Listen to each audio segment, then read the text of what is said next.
राम के बाद कौन बना अयोध्या का राजा? त्रेता युग में राम के बाद अयोध्या का क्या हुआ? आखिर सूर्यवंशों की वंशावली कैसे और कहां तक आगे बढ़ी? हम सभी ने रामायण में श्री राम के पूरे जन्म की कहानी सुनी है, मगर राम के बाद राम वंश कहां तक आगे बढ़ा, ये जानकारी बहुत कम सुनी है। बहुत ही कम लोग जानते हैं। ऐसे में इस कथा में हम आपको पूरी जानकारी दे रहे हैं। अयोध्या राम मंदिर प्राण प्रतिष्ठा में रावण वध के बाद श्री राम देवी सीता और लक्ष्मण के साथ अयोध्या वापस आए। यहाँ उनका राज्याभिषेक किया गया।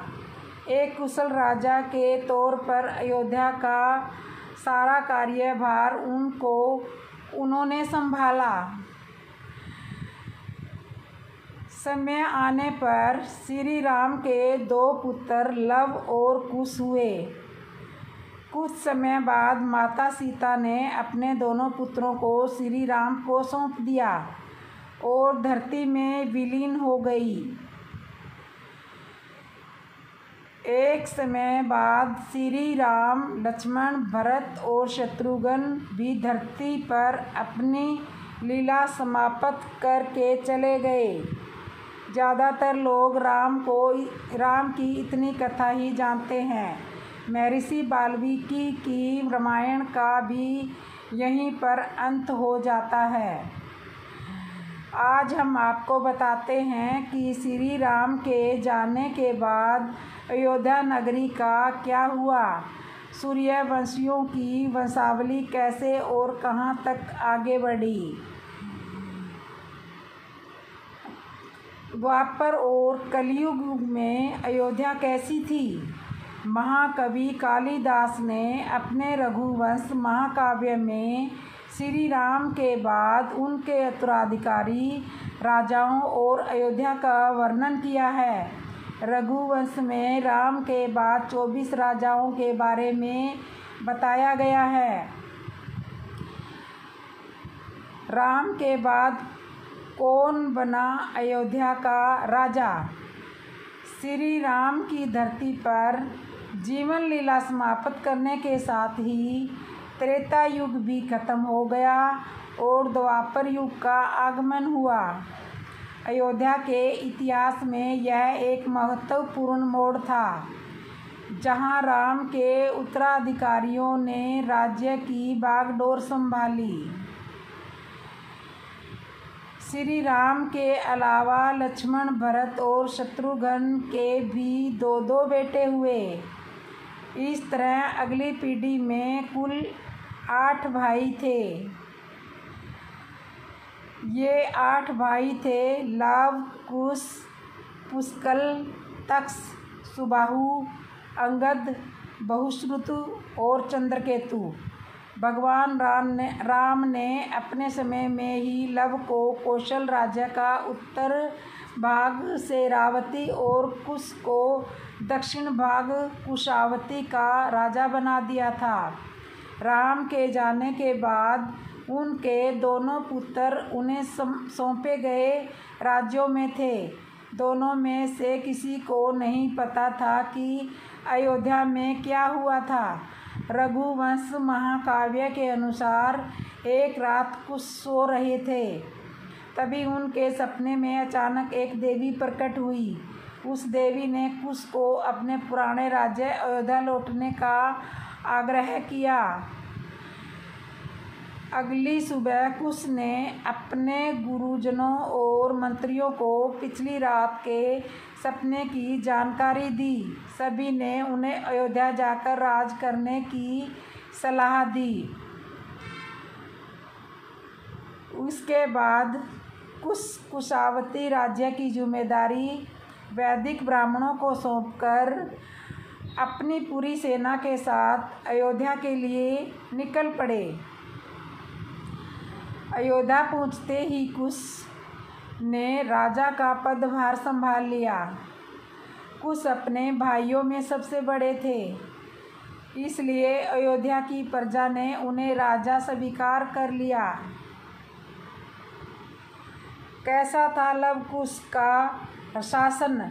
राम के जुड़वा बेटे लव और कुश वीरता के प्रतीक माने जाते थे। इनके शासन को न्यायप्रिय शासन, सांस्कृतिक उत्थान और राज्य के विस्तार के लिए याद किया जाता है। दोनों भाई प्रजा हितैषी शासक थे। उन्होंने सबको समान रूप से न्याय दिलाने वाली शासन प्रणाली स्थापित की थी, जहां प्रजा को उनके अधिकारों की गारंटी मिलती थी। कुश के शासन में अयोध्या के लोग धन धान्य से संपन्न, सुखी, समृद्धशाली थे। उनके काल में कला साहित्य और शिक्षा का पुनः उत्थान हुआ। कुश के कुशल नेतृत्व में अयोध्या का साम्राज्य बढ़ा। उन्होंने आसपास के कई राज्यों को अपने अधीन कर लिया, जिससे राज्य की शक्ति और समृद्धि बढ़ी।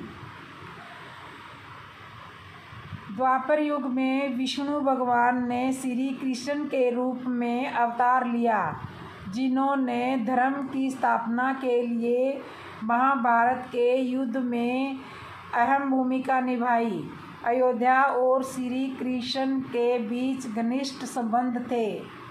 लव कुश के वंशजों ने पांडवों के साथ अच्छे संबंध बनाए रखे। महाभारत के युद्ध में अयोध्या ने पांडवों को सैन्य सहायता भी प्रदान की थी। द्वापर युग के अंत में खुद कृष्ण ने अयोध्या का दौरा किया था। उन्होंने वहां के राजा को आशीर्वाद दिया था और भविष्य में आने वाली चुनौतियों का सामना करने के लिए मार्गदर्शन दिखाया। कुश के बाद किन राजाओं ने संभाली अयोध्या की जिम्मेवारी? कुश ने कमुदवती नाम की कन्या से विवाह किया और कुछ समय बाद एक पुत्र हुआ, जिसका नाम अदिति रखा गया। एक बार राजा कुश दुर्जन नाम के व्यक्ति के साथ युद्ध में वीरगति को प्राप्त हो गए। राजा कुश ने के बाद उनके पुत्र अदिति बहुत कम उम्र में राजा बन गए। बड़े होने पर अदिति ने भी अपने पिता की तरह ही राज्य का लालन पालन किया। कुछ समय बाद अदिति का विवाह निषद देश के राजा की पुत्री के साथ हुआ। दोनों को एक ही शक्तिशाली पुत्र पैदा हुआ, जिसका नाम निषद रखा गया। राजा अदिति के बाद निषद ने अयोध्या कार्यभार संभाला। इसके बाद नल, नभस, पुंडरीक, सेमंध्वा, देवनिका, अहिनागु ने अयोध्या पर शासन किया। समय का चक्कर आगे बढ़ता गया। राजा अहिनागु के बाद पारियात्र, शिला, उनाब, बृजनाभ ने भी अपनी जिम्मेवारी संभाली। राजा बृजनाभ के बाद सखना अयोध्या की गद्दी पर बैठे। सखना ने अयोध्या की सीमा का विस्तार किया। सखना के बाद वयुशिभा, विषभसह, हिरण्यनाभा, कौशल्य, ब्रह्मीक ने काफ़ी समय तक राज्य में राज किया। वशिष्ठ के पुत्र का नाम पुत्र ही था। राजा पुत्र ने अपने वंश को आगे बढ़ाया। उनके बाद पुष्य, ध्रुव, संधि, सुदर्शन, अग्निवर्ण ने सत्ता संभाली। रघुवंश महाकाव्य के अनुसार अग्निवर्ण रघुवंश के आखिरी राजा थे। उन्होंने कुछ समय ही राज किया। इसके बाद उन्होंने राज्य की जिम्मेवारी अपने मंत्रियों को सौंप दी और वह विलासिता के जीवन में रंग गए। अग्निवर्ण ने अपना पूरा जीवन विलासिता में ही गुजार दिया। अंत समय में उन्हें याद आया कि उनका वंश आगे कैसे बढ़ेगा। पुत्र प्राप्ति के लिए अग्निवर्ण ने यज्ञ की घोषणाएं कराई। कुछ समय बाद उनकी पत्नी गर्भवती तो हुई, मगर अग्निवर्ण अपनी संतान का मुख देखे बगैर ही दुनिया से चल बसे। तब मंत्रियों ने आपस में राय मशवरा करके उनकी गर्भवती पत्नी को ही अयोध्या की गद्दी पर बैठा दिया। रघुवंश महाकाव्य में यही तक का वर्णन किया गया है। राम के वंशज राजाओं का कैसा था आचरण। श्री राम की पिछली 21 पीढ़ी और अगली 21 पीढ़ी तक राजाओं का जीवन सफल और सम्मानजनक रहा। उनमें या उनके राज्य में कभी भी गलत आचरण की जानकारी नहीं मिली है। किसी की भी अकाल मृत्यु भी नहीं हुई है। राम के उत्तराधिकारी राजाओं की लिस्ट में 21वें राजा पुष्प तक उनके अच्छे कामों के लिए ही जाना जाता है। ऐसा माना जाता है कि यहीं पर द्वापर युग का भी अंत हो गया था। राम वंशज के 22वें राजा ध्रुव संधि जब एक बार शिकार पर थे, तब एक शेर ने उन पर हमला कर के उनको मार डाला। तब उनका बेटा सिर्फ 1 साल का था।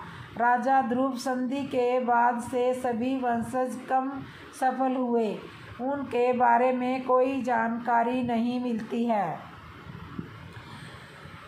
तो दोस्तों, ये थी इतिहासकार बताते हैं अकेले अयोध्या में सीताराम के 3000 से ज़्यादा मंदिर थे, मगर 5वीं सदी में कई मंदिरों की हालत खराब होने लगी थी।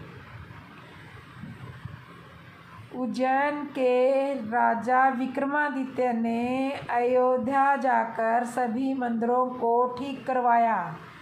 कई सालों तक मंदिर की ठीक रहे।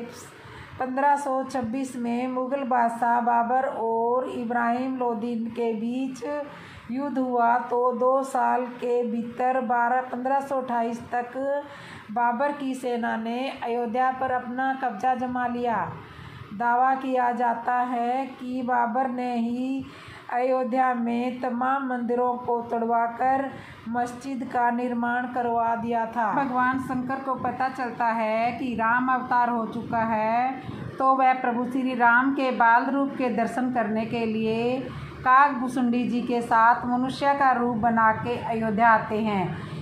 जिस समय भगवान राम का जन्म हुआ तो चारों ओर उत्सव मनाया जा रहा था। भगवान शिव भी भगवान राम के बाल रूप का दर्शन करने गए थे।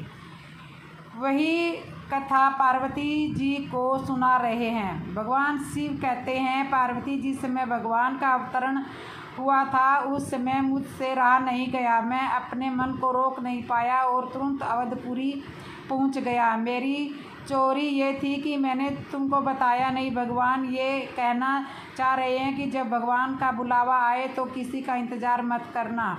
और एक मानव रूप धारण कर लिया और पार्वती बोली कि आप महादेव हो और मानव बन कर क्यों गए।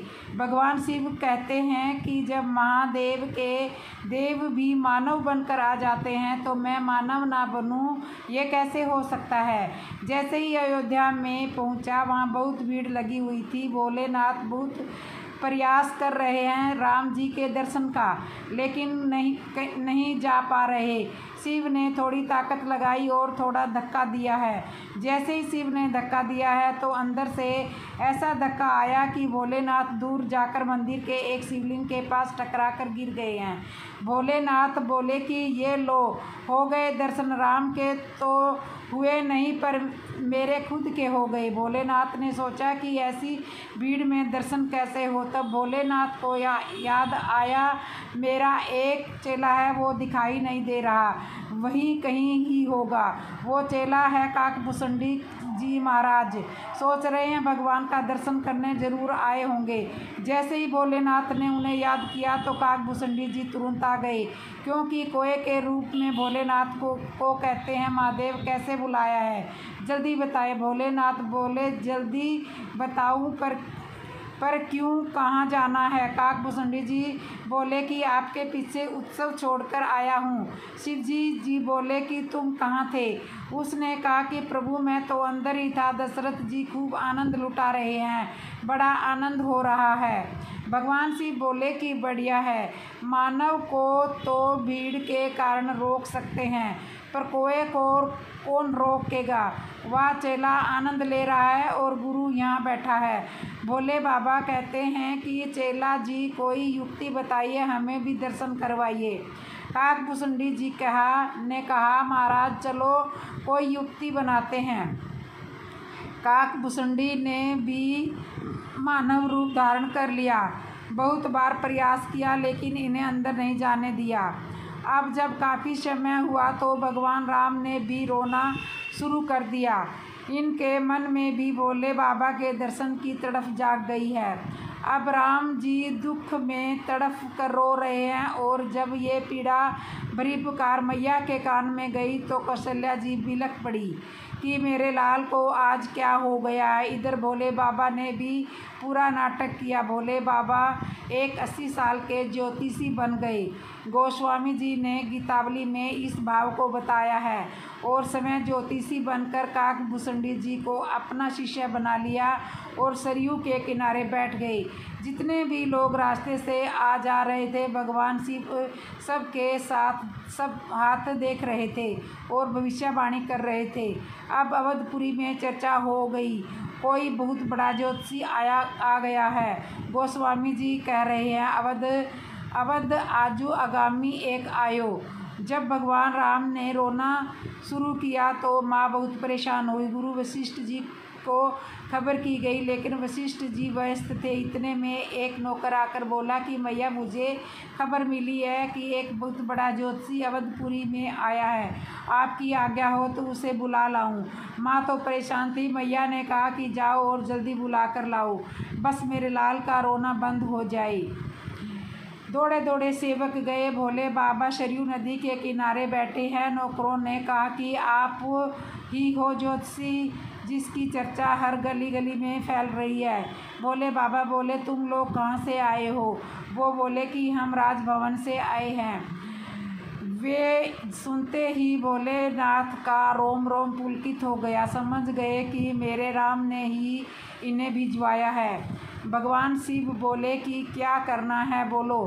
वो सेवक बोले कि महाराज जल्दी चलिए, सुबह से लाला आज बहुत रो रहा है, रानी ने आपको बुलाया है। भोलेनाथ जैसे ही चलने लगे तो काकभूषणी जी कुर्ता पकड़ लिए और बोले कि महाराज मैं भी तो आपके साथ में हूँ, मुझे भी साथ लेके चलो। भोलेनाथ बोले कि तुमने दर्शन तो कर लिए हैं, तुम जाकर क्या करोगे? काकभूषणी जी कहते हैं कि मैंने दर्शन तो किया है पर स्पर्श नहीं किया है प्रभु का। यदि आप स्पर्श करवाओगे तो ठीक नहीं, यदि आप स्पर्श करोगे तो ठीक नहीं है, नहीं तो अभी पोल खोलता हूँ आपकी। भोलेनाथ बोले कि ठीक है, आपको भी दर्शन करवा देते हैं, पर आप पोल मत खोलना। जब राजभवन पर पहुँचे तो पहरेदारों ने रोक लिया। हाँ भैया कौन हो, कहाँ जा रहे हो? नौकर बोले कि इन्हें रानी ने बुलाया है, ये ज्योतिषी है, इन्हें अंदर जाने दो। अब भोले बाबा राजभवन के अंदर प्रवेश करने लगे हैं, पर काकभूषणी जी को रोक लिया गया है। पहरेदार बोले ठीक है, ये ज्योतिषी है तो अंदर जा रहे हैं, पर ये साथ में कौन है जो अंदर जा रहा है? इनके अंदर जाने का क्या काम है? दशरथ जी का आदेश है कि किसी अनजान को अंदर नहीं आने देना है। भोले बाबा मुस्कुराकर अंदर जाने लगे। तब काकभूषणी बोले कि प्रभु साथ लेके जाओ, नहीं तो पोल खोलता हूँ अभी। भोले बाबा बोले ठीक है, मैं कुछ करता हूँ। भोले बाबा कहते हैं कि भैया बात ऐसी 80 साल का बुढ़ा हो गया हूँ, ज्योतिषी तो करता हूँ पर आँखों से कम दिखाई देता है। ये मेरा चेला है, इनके बिना मेरा काम नहीं चलेगा। मैया बोली कि महाराज अब तो आपको अपना झाड़ फूँक करना है, कीजिए। भोलेनाथ बोले कि मैया इतनी दूर से कुछ नहीं होगा, ना तो तू मुंह दिखा रही है ना तू स्पर्श करवा रही है। बिना मुंह देखे और बिना स्पर्श करे मैं कुछ नहीं कर सकता। मुझे एक एक अंग देखना पड़ेगा कि जड़ कहाँ लगी है, नाक को लगी है, आँख को लगी है। मैया बोली कि दूर से कुछ नहीं होगा। भोले बाबा बोले मैया दूर से कुछ नहीं होगा। आज मैया ने अपनी साड़ी का पल्लू उठा लिया और जो राम जी अब तक रो रहे थे, भगवान शिव को देखकर खिलखिलाकर मुस्कराने लगे हैं। मैया बोली महाराज आप तो कमाल के ब्राह्मण हो, आपने सिर्फ लाला को देखा ही है और लाला का रोना बंद हो गया। भगवान शिव बोले कि मैया अभी तो नज़र पड़ी है, अगर रोना बंद हो गया, अगर तू गोदी में दे देगी तो हमेशा के लिए आनंद आ जाए। अब मैया ने तुरंत राम जी को लेकर भोले बाबा की गोदी में दे दिया। जैसे ही भगवान राम शिव की गोदी में आए, मानो साक्षात शिव और राम का मिलन हो गया है। भगवान शिव की आंखों में आंसू बहने लगे हैं। अब तक जिस बाल छवि का मन में दर्शन करते थे, आज साक्षात दर्शन हो गए हैं। भोलेनाथ कभी हाथ पकड़ते हैं, कभी गाल छूते हैं और माथा सहलाते हैं। भगवान राम भी टुगर टुगर अपनी आंखों से शिव जी को देख रहे हैं। जब थोड़ी देर हो गई तो काकभूषणी जी ने पीछे से कुर्ता पकड़ा और कहते हैं कि हमारा हिस्सा भी तो दे दीजिए। आपने आनंद तो ले लिया तो मुझ पर कुछ भी कृपा करो। अब भगवान शिव जब प्रभु श्री राम को काकभूषणी की गोद में देने लगे तो मैया ने रोक दिया कि इनकी गोद में लाला को क्यों दे रहे हो।